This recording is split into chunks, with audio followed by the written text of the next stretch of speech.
Emma had been dreaming about this day for years. Her first home, her sanctuary, a place she could call her own without compromise or interruptions. She had saved every extra penny, skipped vacations, and worked overtime shifts until her hands ached, all for this moment. Today was supposed to be her celebration, her housewarming party, a mark of independence, a statement that she had made it. She imagined laughter filling her living room, friends and family admiring the space she had painstakingly decorated, the smell of fresh flowers mingling with the aroma of catered food. She imagined herself at the center of it all, glowing with pride and happiness. She had spent over $4,000 on this party, a sum that made her heart pound every time she remembered the bills she had paid. It wasn't just money, it was a declaration of her hard work and determination. She had gone through countless online stores and local boutiques for decorations, chosen a theme she loved, and even hired a small band to play live music in the backyard. Every detail had been carefully considered. She had thought about seating, arrangements, lighting, and a menu that would impress.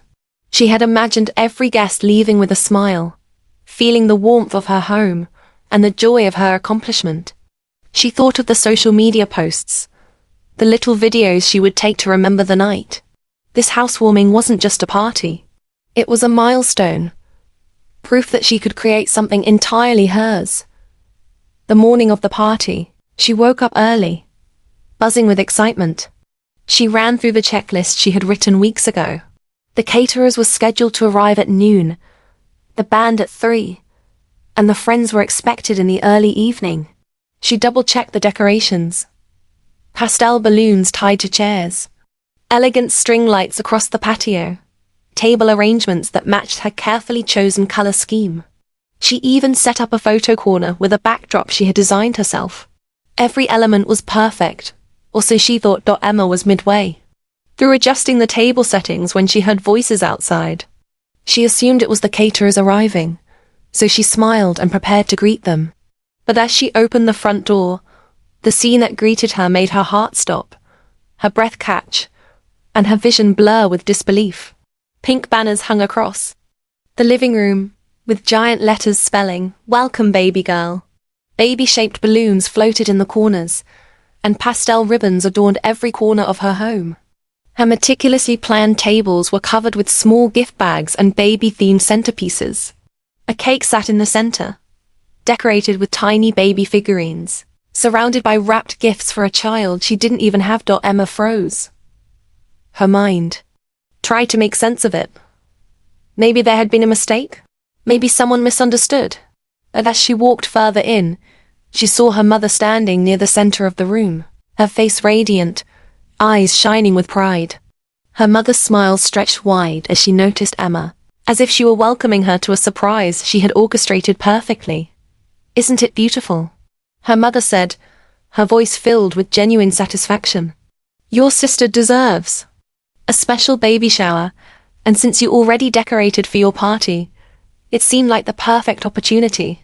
"Everyone's already arriving." Emma blinked. She searched her mother's face, expecting to see a flicker of uncertainty, hesitation, or regret. But there was nothing, only conviction. Her mother was proud of herself. She believed she had done the right thing. She genuinely thought this was thoughtful, generous, even clever. Then came Lily, her younger sister, glowing with excitement, holding a small gift bag in her hands. "Oh my gosh, Em, this is amazing. Thank you for doing this for me," Lily said, hugging her tightly. The words were meant to be loving, appreciative, and innocent, but to Emma they cut deep. Emma's carefully planned celebration, the culmination of months of hard work, sleepless nights, and financial sacrifice, had been taken from her and given to her sister as if it had always been meant for Lily. Her party had been hijacked, erased, replaced. For a moment she couldn't move. Her arms hung limply at her sides, her body frozen in shock. The room buzzed with the sound of arriving guests, their laughter and chatter filling the space she had intended to call her own. Every detail she had spent hours perfecting was now part of someone else's event. Every element, every flower, Every ribbon, every carefully placed balloon had been absorbed into this baby shower, and she was left feeling invisible, irrelevant. Emma felt a sudden surge of disbelief and anger. How could her mother do this? How could her mother assume she would be okay with losing her own celebration without even asking? She could see the justifications forming in her mother's mind. It's for Lily. It's convenient. Everyone will understand. But Emma didn't care about excuses. She cared about herself, about the betrayal she felt in that moment. She remembered all the times her mother had made decisions on her behalf, deciding what was best for her, choosing what mattered and dismissing her opinions. Emma had always tried to accommodate, to maintain harmony, to let her family take center stage while she worked quietly in the background. She had tolerated being overshadowed, overlooked, and dismissed countless times before. This was different. This was deliberate. Emma's mind raced, a storm of emotions crashing through her. She felt small, invisible, humiliated, but also, beneath it all, a spark of something darker, a desire for recognition, for justice, for payback. It started as a quiet thought, barely perceptible, but it grew rapidly, fueled by the sting of betrayal. She imagined telling her mother how wrong this was, that the words seemed inadequate. She imagined confronting Lily, but even her sister's innocence couldn't erase the fact that she had benefited from Emma's hard work. She felt the pulse of anger rise in her chest, a steady drumbeat of resolve. Something had shifted. The housewarming party was gone, replaced by a celebration that wasn't hers, but the fire it ignited inside her couldn't be extinguished.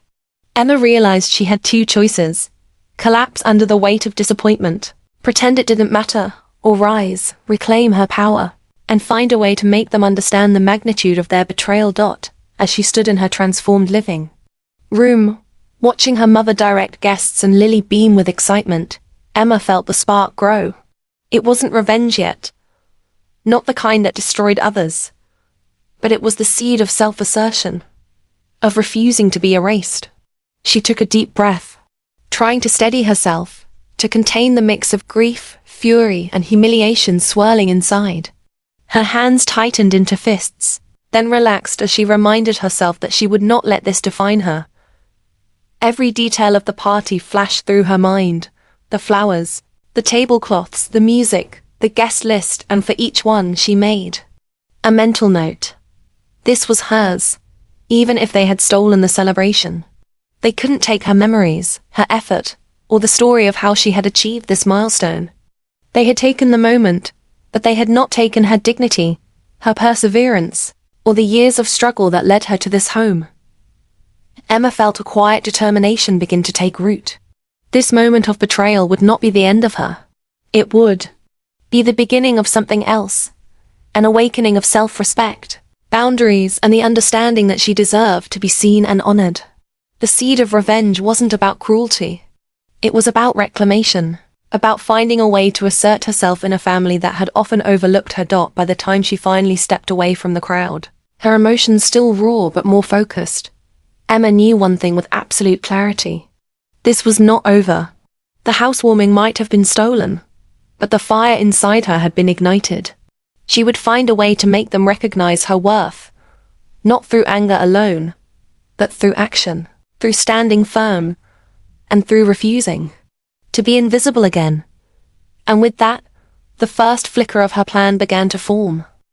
After the housewarming disaster, Emma's life became a storm of conflicting emotions. The initial shock of betrayal had faded, replaced by a simmering anger that refused to subside. Every time she walked through her home, she remembered the pink banners, the baby balloons, the guests' laughter that had drowned out her celebration. Her home, her sanctuary, had been taken from her, and though the party was over, the memory remained vivid, sharp, and stinging. She replayed it endlessly in her mind, each repetition fueling a quiet but relentless determination to reclaim her power. Emma tried to carry on with her daily life, but even routine tasks felt tainted. Cooking dinner, paying bills, answering work emails, everything reminded her that she had been wronged. Friends asked how the party went, and she could barely respond. Her voice caught every time she tried to explain, because no words could capture the depth of humiliation she felt. She had been the architect of her own celebration, only to watch it vanish in front of her eyes. At first, she thought confrontation might help. She approached her mother one evening, hoping to express the hurt that still lingered. "Mum," she said, her voice steady but firm, "I need to talk about what happened with my party. I didn't just lose a celebration. I felt invisible." Her mother's face tightened, her expression oscillating between guilt and defensiveness. "Emma, it was just a party. Lily is having a baby. I thought it would be easier if we combined everything. Don't overreact." Emma felt her blood pressure rise. Overreact? I spent months planning that party. It was supposed to celebrate my hard work, my independence, my home. It wasn't about Lily. Her mother's eyes flicked away. "You'll understand when you're older. Family comes first. We didn't mean to hurt you." But Emma did not feel understood. She felt dismissed, belittled, minimized. Her mother's words, though polite, carried an undercurrent of judgment. She had always been expected to bend, to compromise, to make herself small so others could shine.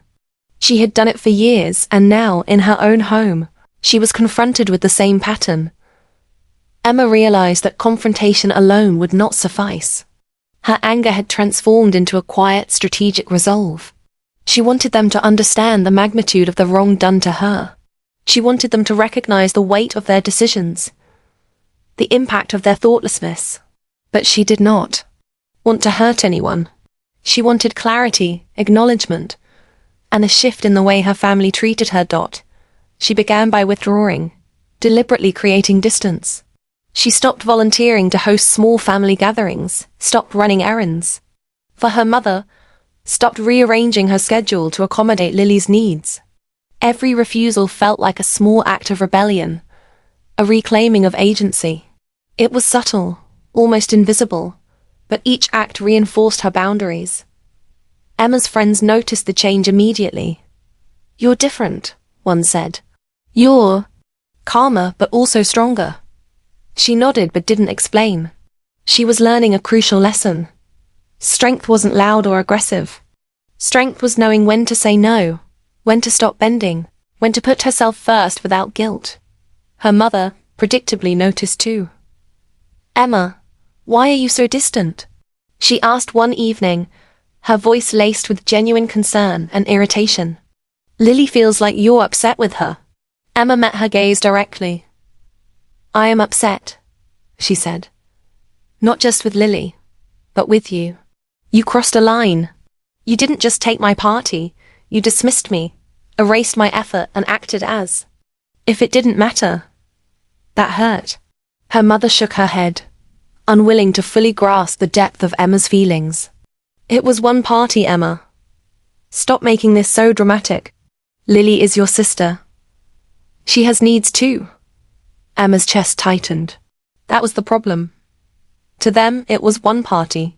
To Emma, it was the culmination of months of sacrifice, the tangible proof of her independence, and now it was gone. Every guest's laugh, every decoration, every flower arrangement stolen for someone else's celebration was a silent accusation that her existence, her effort, and her joy were secondary. Emma realized revenge wouldn't be about loud confrontation or emotional outbursts. It would be deliberate, controlled, and strategic. She didn't need to ruin their celebrations or humiliate them publicly. She needed to assert herself in a way that could not be ignored, a way that forced them to recognize her worth. She decided to reclaim her power through inaction. She would no longer be the family's default organizer, the one who hosted events because she had the space or the time. She would no longer accommodate their expectations at the cost of her own peace. She would stand firm, even if it created tension. Emma began by declining small requests. A family lunch here, a birthday gathering there, she politely refused. Each refusal was met with surprise, disbelief, and subtle guilt-tripping. But she held her ground.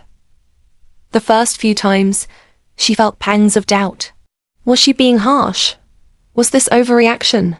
But then she remembered the pink banners, the stolen celebration, the laughter that wasn't hers. Each memory reinforced her resolve. Her withdrawal had an unexpected effect. It forced her family to notice her absence. They had taken her for granted, assuming she would always be available, always willing, always accommodating.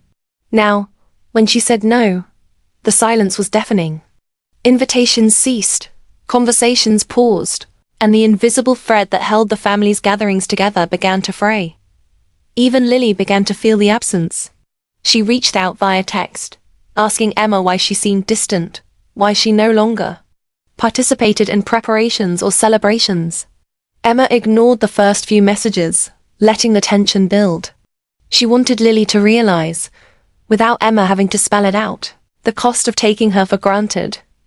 The tension was deliberate, but it was not cruelty. Emma's actions were calculated, measured. She wasn't punishing anyone out of spite.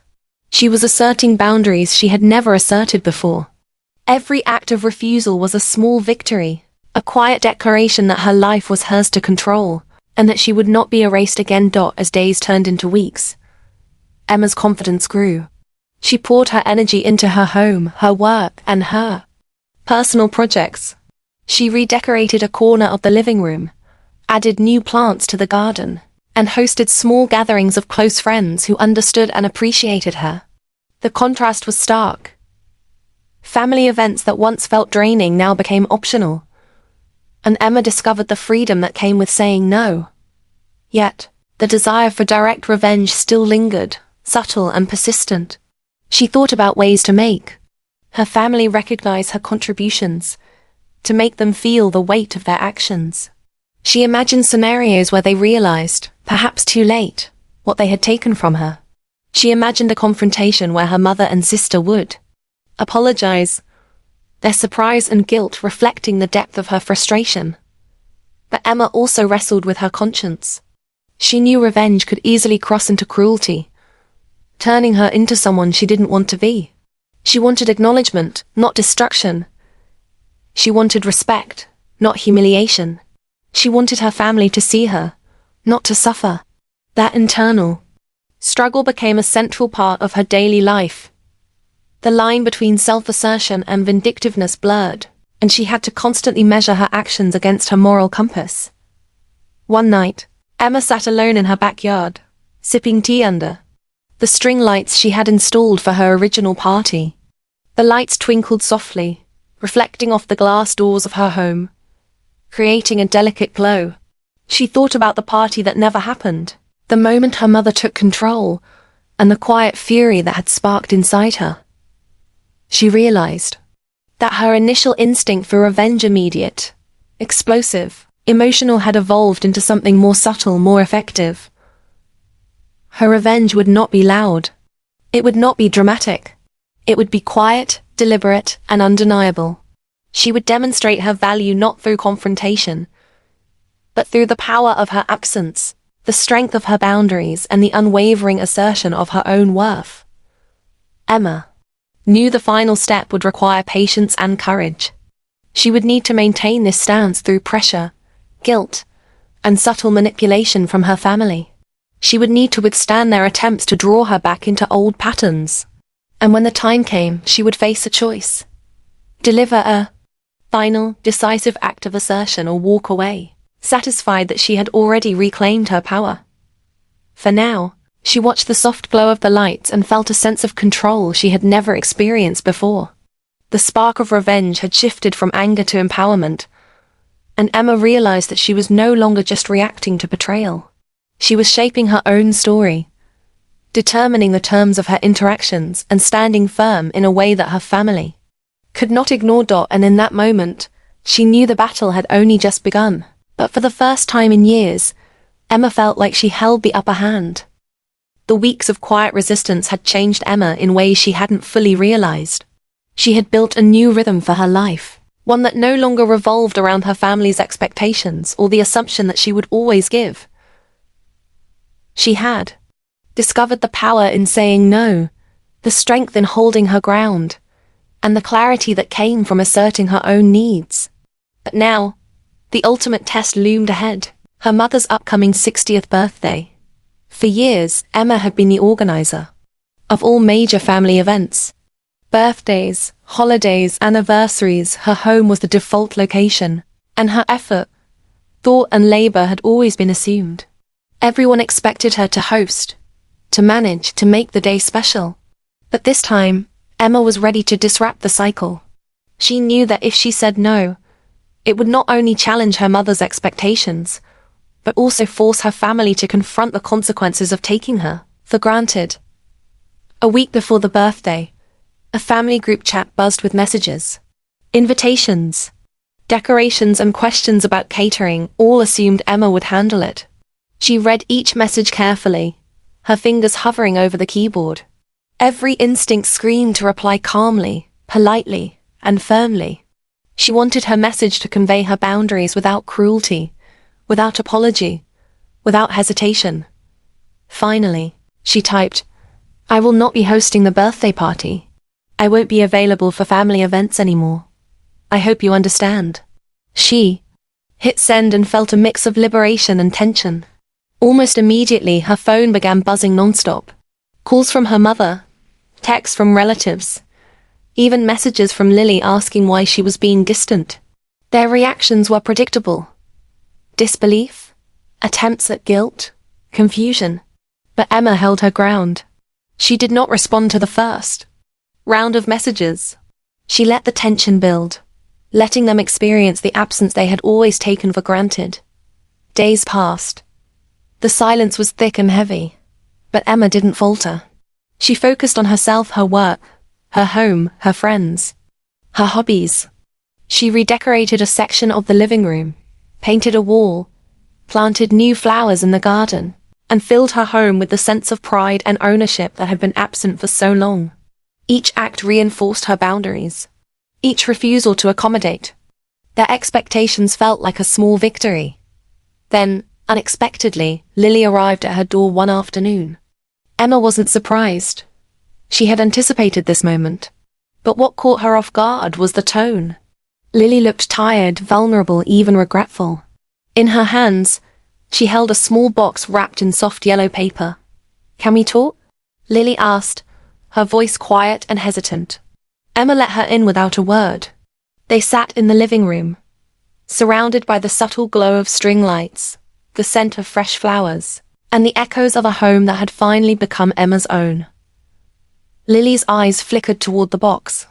I didn't realize how much. "We hurt you," she said softly. I thought you were doing the party for me, because you always helped with everything. I didn't know it was supposed to be your night." Emma listened, feeling a mixture of relief and lingering anger. It was one thing to assert herself silently. It was another to hear acknowledgement, even partial, from the person who had benefited from her loss. She had spent weeks imagining this conversation, wondering if Lily would ever understand the depth of the betrayal. Now, sitting face to face, Emma realized that acknowledgement, however imperfect, was possible. "I wanted to celebrate my home," Emma said, her voice steady. "Wanted one night to feel like I mattered." Lily nodded, swallowing hard. "Mum shouldn't have taken over. I shouldn't have let her. I'm sorry." The words were simple, quiet, but they carried weight. Not enough to erase the pain, not enough to undo the humiliation, but enough to shift the balance. Emma realized then that revenge wasn't always about inflicting suffering. Sometimes it was about reclaiming oneself, drawing boundaries, and refusing to be invisible.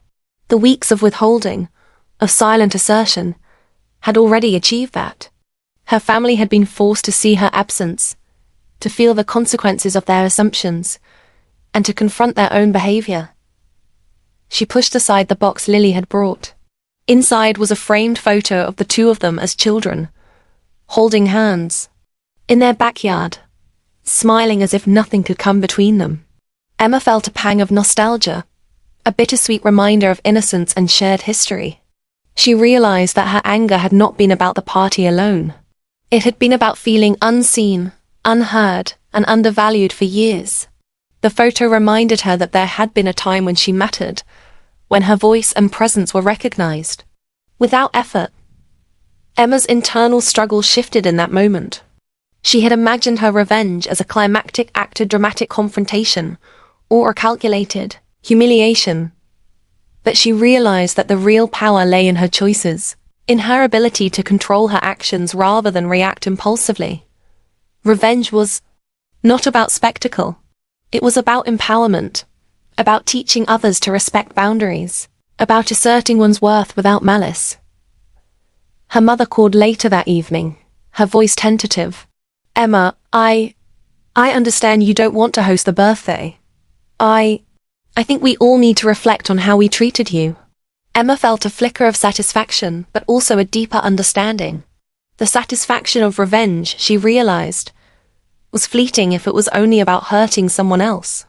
True satisfaction came from self-respect, from clarity, from the courage to enforce boundaries and demand recognition without compromise. In the days that followed, Emma's family slowly began to adjust. They rescheduled the birthday to a different venue, hired a caterer, and took on the planning themselves. They discovered how much they had relied on Emma's organization, attention to detail, and willingness to take responsibility. For the first time, her absence mattered.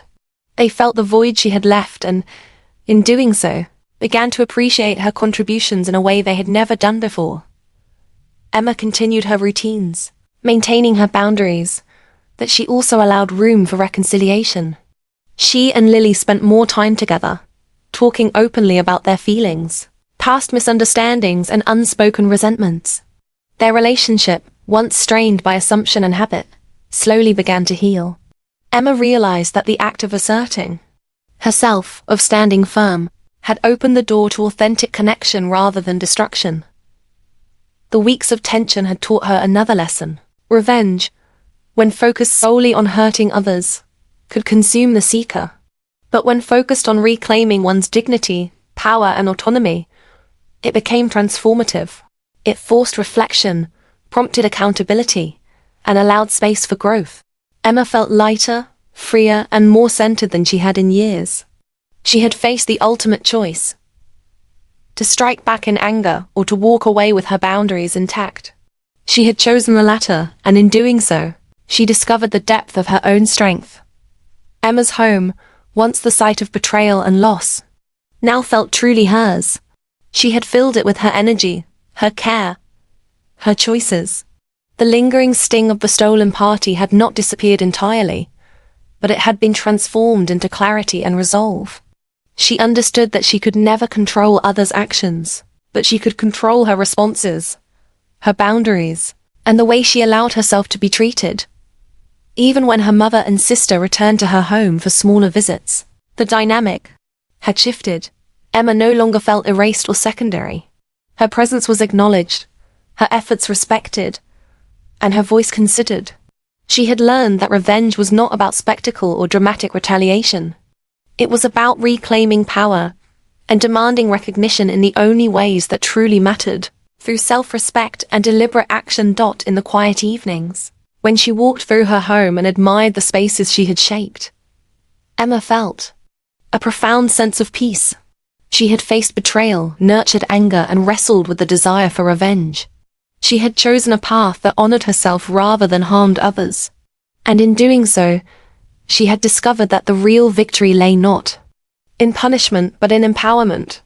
She understood now that revenge could take many forms. It could be loud or quiet, destructive or constructive. The most satisfying form, she realized, was the one that preserved dignity, fostered awareness, and allowed for growth rather than perpetuating cycles of hurt. Emma had discovered that standing firm, asserting boundaries, and reclaiming space could achieve the justice she sought without causing unnecessary pain. As she settled into her favorite chair that evening, Emma reflected on the journey. The stolen housewarming, the simmering anger, the strategic withdrawal, all of it had led to a pivotal choice. She could have acted out in immediate retaliation, but instead she chose patience, restraint, and self-assertion. And that choice had changed everything. Her family had learned to see her, to respect her, and to appreciate the contributions they had long taken for granted. She had learned to honor herself, protect her boundaries, and recognize the true meaning of empowerment. In the end, Emma understood that revenge, when approached wisely, did not need to harm others to bring satisfaction. It was about transformation, recognition, and reclaiming one's life. And in that understanding, Emma finally felt whole.